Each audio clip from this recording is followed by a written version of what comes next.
1,00,000 మంది శివభక్తులతో కలిసి మహారుద్రాక్ష పూజలో పాల్గొనండి. వెంటనే కాల్ చేసి మీ పేరును నమోదు చేసుకోండి.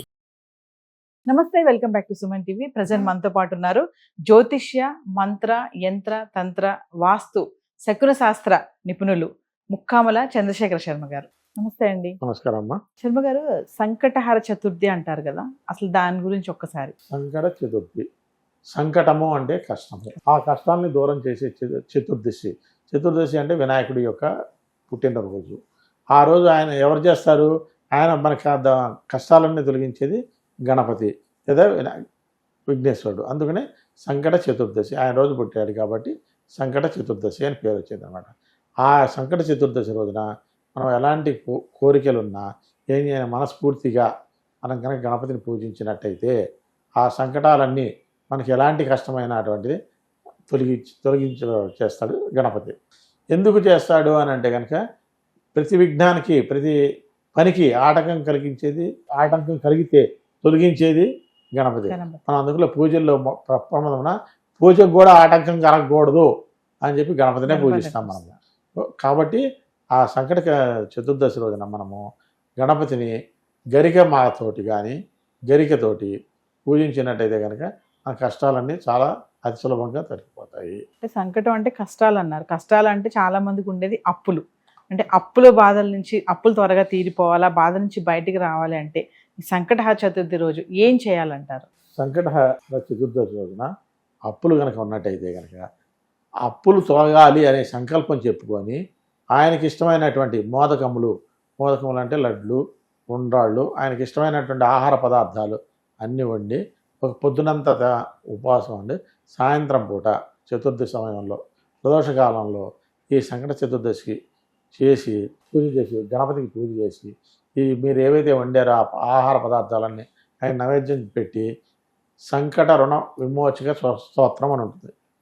ఆ స్తోత్రాన్ని కనుక 11 సార్లు పఠించినట్టయితే ఎలాంటి అప్పులైనా కూడా తొలగిపోవడానికి అవకాశం అనేటువంటిది ఉంటుంది అన్నమాట. అంటే గణేశుడికి నైవేద్యం పెడితే అడ్డంకులన్నీ తొలగిపోతాయని అనుకోవచ్చా? తప్పకుండా. మనకి అసలు ఎలాంటి ఆటంకాన్ని రానికుండా చేసేదే గణపతి. ఇక మనకి వచ్చేదే ఆటంకాన్ని గణపతి. ఇప్పుడు మన ఇక్కడి నుంచి మీరు రూమ్లో నుంచి బయటికి వెళ్ళాలి అంటే కనుక వే ఉంటుంది. ఇలా మీరు వెళ్దామని బయలుదేరారు, ఈ లోపల ఏదో ఒకటి అడ్డం వచ్చి లేకపోతే ఎవరో ఒకళ్ళు వచ్చి మిమ్మల్ని ఆపేశారు. ఇక్కడ అది ఆటంకమే. మీకు ఆటంకమే అని అంటే ఏంటంటే కనుక గణపతి కలిగించాడు అది. అదే గణపతిని మీరు ప్రార్థించారనుకోండి, ఆయన ఆ ఆటంకాన్ని రాకుండా మీరు వెళ్ళేంత వరకు ఆ వచ్చే వ్యక్తిని మీరు వెళ్ళిన తర్వాత రప్పిస్తాడనమాట. వచ్చారు, వెళ్ళిపోయారు అని చెప్పేసి మీ ఆటంకం దొరికిపోతుంది, మీ పని నిర్విఘ్నంగా పూర్తి అవుతుంది అనమాట. కాబట్టి మనం ఏ పని చేసినా త్వరత గణపతిని ఎందుకు పూజిస్తామంటే ఈ కారణం వల్లనే మనం గణపతిని పూజిస్తాము. కాబట్టి గణపతిని పూజించిన పూజ అసలు పూజ కాదు. రెండోది, ఆ పూజ కూడా మిగతా దేవతలు సహకరించరు. ముందు చేయకపోతే, గణపతికి పూజ చేయకపోతే మిగతా దేవతలు అనుగ్రహించరు. ముందు గణపతి ఆజ్ఞ తీసుకొని ఏం లేదండి, నేను మీ స్టూడియోలోకి రావాలి, ముందు అక్కడ వాచ్మెన్ ఎవరో ఉంటారు, ఆ సెక్యూరిటీ నన్ను లోపలికి పంపిస్తేనే కదా నేను లోపలికి వచ్చేది. ఆ సెక్యూరిటీ పంపిస్తాను, నేను పంపించానండి అన్నాను, నేనేం చేయలేను. కాబట్టి ముందు సెక్యూరిటీ ఎలా ఉన్నారో గణపతి అట్లాగనమాట. ఆ పూజలు చేస్తే ఆయన కనుక మనం ప్రసన్నం చేసుకున్నట్టయితే ఎలాంటి ఇవైనా కూడా మనకి తొలగిపోతాయి. ఆయనలో ఎటువంటి ఏమాత్రం సందేహం లేదు. నిస్సంకోచంగా మనకు అప్పులన్నీ తీరిపోతాయి. అంటే గణపతికి గనక పూజ చేయకుండా పూజ చేస్తే ఆ పని అవ్వదంటారా? ఖచ్చితంగా నిస్సందేహంగా కాదు. ఆ పూజలో ఆటంకాలు వస్తాయి, అనేక రకాలైన కష్ట నష్టాలు కూడా ఎదుర్కోవాల్సి వస్తుంది. చాలా మంది శర్మ గారు ఇళ్లలో కూడా చూడండి, ఎంట్రన్స్ లో కూడా గణపతిని పెట్టుకుంటారు. ఎందుకంటారు? గణపతిని ఎందుకు పెట్టుకుంటారు అంటే ఆయన వల్ల అసలు మనం మొదలయ్యేదే గణపతితోటి మొదలు. మనం పొద్దున్న లేస్తే ఇంట్లో నుంచి అడుగు బయట పెడితే మళ్ళీ సాయంత్రం ఇంటికి వచ్చేంత వరకు మనం కాపలా కాసేది ఎవరు, మనని రక్షించేది ఎవరు అంటే ఆ గణపతే. కాబట్టి మన ఎల్లవేళలా మనకు తోడుగు నీడగా అండగా ఉండేదే గణపతి ఒక్కడే. అందుకని ఆయన మనని, మన ఇంటిని, మన ఇంట్లో వాళ్ళందరినీ సౌఖ్యంగా రక్షణగా ఉండేవాడు గణపతి. కాబట్టి మన గణపతి యొక్క బొమ్మ అనేటువంటిది పెట్టుకుంటారు. ఇంకొకటి, ఎందుకంటే గణపతిని ఎందుకు పెడతారు అంటే కనుక వాస్తు దోషాలు ఏమైనా ఉన్నట్టయితే గణపతికి ఒకటి నరదిష్టి అనేటువంటిది మనం ఇంతకుముందు వీడియోలో చెప్పుకున్నాం. ఆ నరదిష్టి అనేటువంటిది గణపతిని ముందు వాకిట్లో పెడితే ఆయన్ని దాటి లోపలికి రావాలి. ఆయన్ని కూర్చోబెడితే ఇంకేముంది, అసలు ఎవరన్నా వస్తారా బయటికి? అసలు ఏమీ రావన్నమాట. సాక్షాత్ పరమేశ్వరుడే లోపలికి వెళ్ళలేకపోయాడు.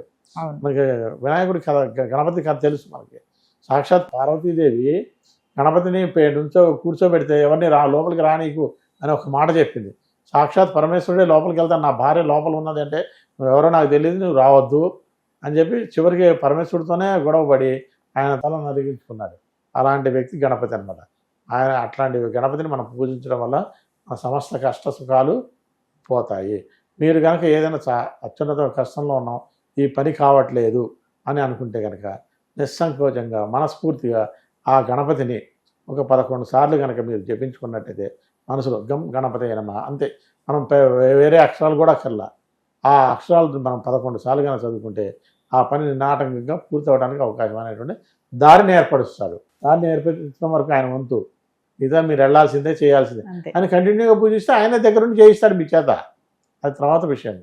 అసలు ముందు దారి ఏర్పరిచాను, వీడు మర్చిపోయాడు, నాకు దారి ఏర్పరిచాను, దారిచ్చాను, వెళ్ళాడు, వెళ్ళిన తర్వాత దాన్ని మర్చిపోయాడా గుర్తుంచుకున్నాడా, ఆయన గుర్తుంచుకుంటాడు. మర్చిపోయాము అని అన్నాం అనుకోండి, తర్వాత మనకి ఎంతే సంగతి. గణేశునికి నైవేద్యం అన్నారు, అంటే ఇష్టమైనటువంటి నైవేద్యాలు ఏంటి అంటే అండి? ముఖ్యంగా గణపతికి ఇష్టమైనటువంటి నైవేద్యాలు చలిమిడి అని చెప్తారు. చలిమిడి అంటే ఏంటంటే బియ్య పిండితో బెల్లము కలిపినటువంటి ఉండలు.